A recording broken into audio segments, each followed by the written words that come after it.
This is how I deal with dysphoria. So I think we all suffer through dysphoria at some point as humans. I know trans individuals can sometimes experience a very specialized type of dysphoria called body dysmorphia, but we all experience dysphoria, whether you are trans or cis or somewhere outside of that binary. We all have moments where we're not happy with how we look, with who we are, with, you know, what's going on in our life. And it can be an incredibly painful and traumatizing experience. I think the hardest part about dealing with pain is that a lot of times in this society, we're told we have to kind of, you know, just get used to the pain and power through and just keep doing it until it hurts less. And there's actually a lot of studies that show that ignoring pain is a really bad thing. You know, you can get through fear. You know, there's a lot of situations that you might be afraid of and you can push through that, and that is a healthy therapeutical approach, but you can't apply that towards pain. If you try to, you know, just push through the pain, you end up desensitized, which actually just makes you unable to distinguish when things are hurting you. It doesn't take away the pain. It doesn't, you know, make that situation any less bad for you. It just is taking away your ability to say, hey, this hurts. So, as a trans woman, I think specifically we have a lot of extra, you know, spoons being taken from us in that regards. A lot of us struggle with body dysmorphia, which, if you don't have it, let me tell you, it is one of the most painful experiences you can have as a person. Just feeling like your very body does not match up with who you are as a soul, as a person, as someone who exists, is just, it is constant existential pain. You know, it is not a fear of being perceived a certain way. It is not, you know, an intolerance to X, Y, or Z. It is actually pain. It is, you know, like someone is cutting you with a knife pain. It feels like my body is just not able to connect with my spirit, and that hurts. It's like my spirit wants to connect.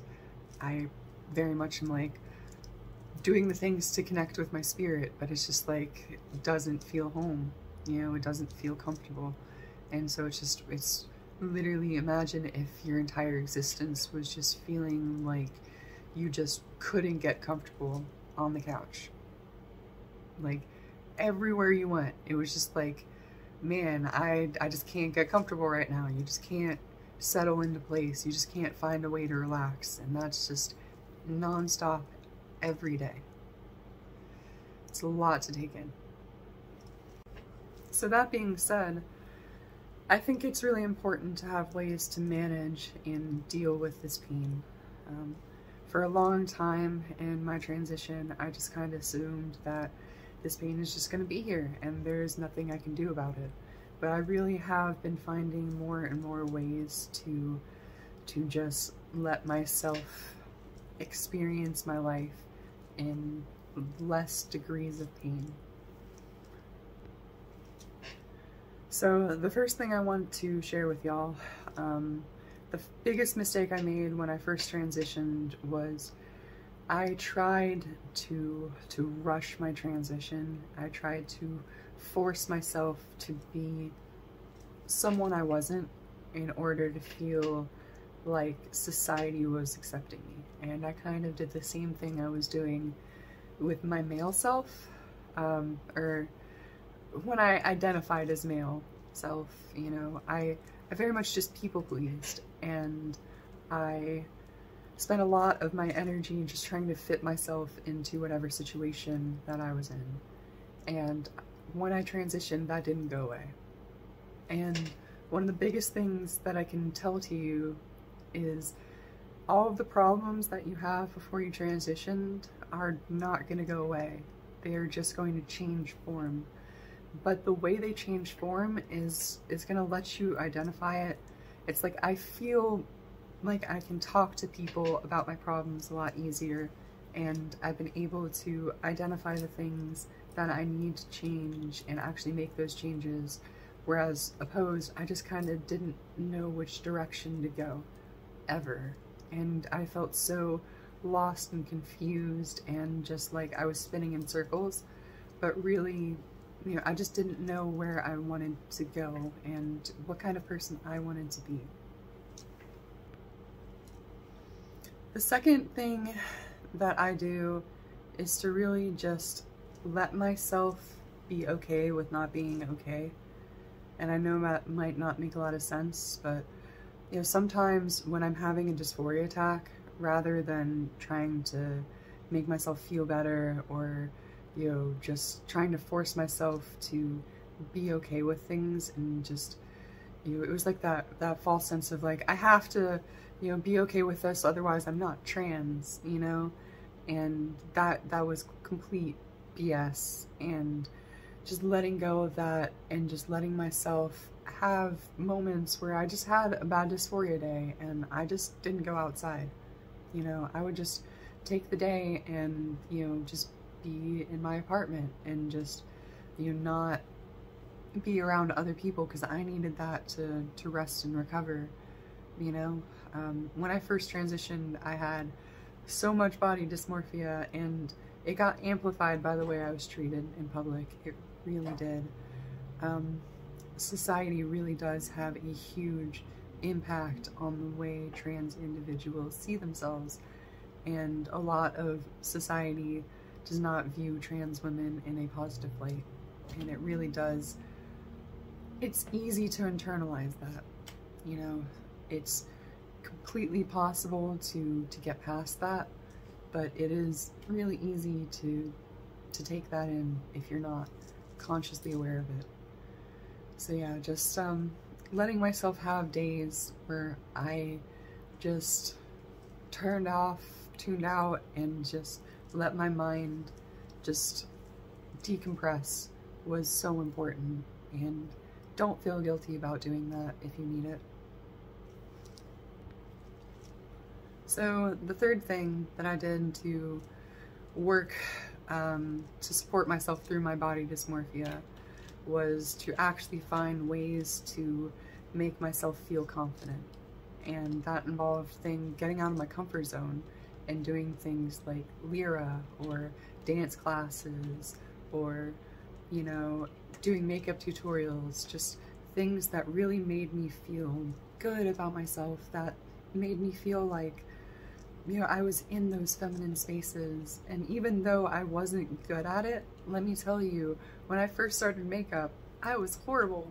You know, when I first started doing dance and lyra, I was really bad at it, you know, but I just kept on going and letting myself be bad at it, and realizing that these people had been doing this stuff for their whole lives, and I was just starting to do this, and it was going to take me a while to get good at it.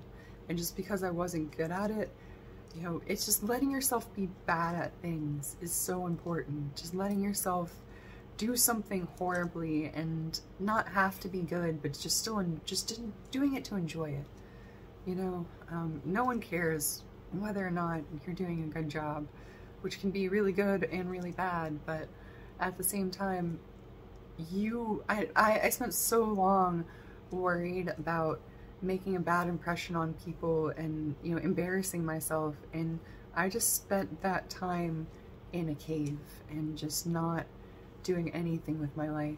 And yes, there have been times where I've been embarrassed, and yes, there have been times where I've fallen down and, you know, it hurt, but I am so glad I did those things, because I got back up and I was able to do it again, and I've gotten better. I've gotten stronger, and I feel so much more confident in my ability to do these things for myself. And just because you're not good at something right away doesn't mean that you won't be one day. You know, it goes back to one of my favorite quotes in Adventure Time. It's the first step at being kind of good at something is sort of sucking at something. And if you don't suck at something at some point, you know, you'll never give yourself that chance to really enjoy it. And I feel like a lot of times, you know, we forget that the things that we're good at, we've spent years doing. You know, we've been doing it since we were 10, you know, so just give yourself a break. The last thing that really helps me with my dysphoria is focusing on things that I like, or things that make me feel good.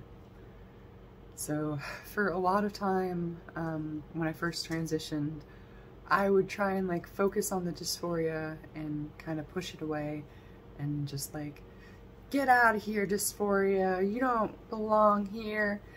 And it just didn't really ever work. And, you know, I really spent a lot of time struggling with that.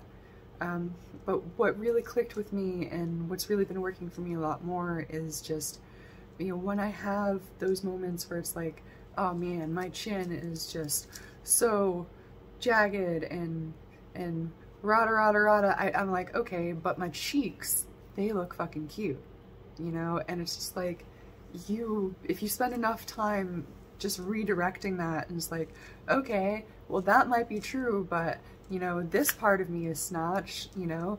Like, don't, if you really are struggling with, you know, in a part of your body, don't try and pretend like you're not. Just accept it and focus on the things that you do like, you know, because we all have something that we can like about ourselves. And if we focus on those things, even just for a second, it opens up possibilities, and it opens up the world for you to find more things that make you feel like that, and that bring you closer to that. And it's like, that's how you find the things that you like and the things that you want to highlight. And when you're focused on the things you're enjoying, you just don't have room for the things that are making you upset. And so I really hope y'all have enjoyed this. This took a long point for me to get to. It took me a long time to get to this point. I have spent years struggling with dysphoria. I still struggle with dysphoria every single day. I do think that when I'm able to get gender confirming healthcare, that will help. I think that transgender women and transgender individuals, men, non-binary individuals, we all deserve gender affirming care. It's basic health care, and just please write your senators, show support in whatever way you can. Donate to GoFundMe if you have the money, but you know, don't feel obligated if you don't. But just understand that there are so many people struggling with this, and it takes the world to create a more loving environment where we can all do better. So thank you for being part of this journey, and much love always.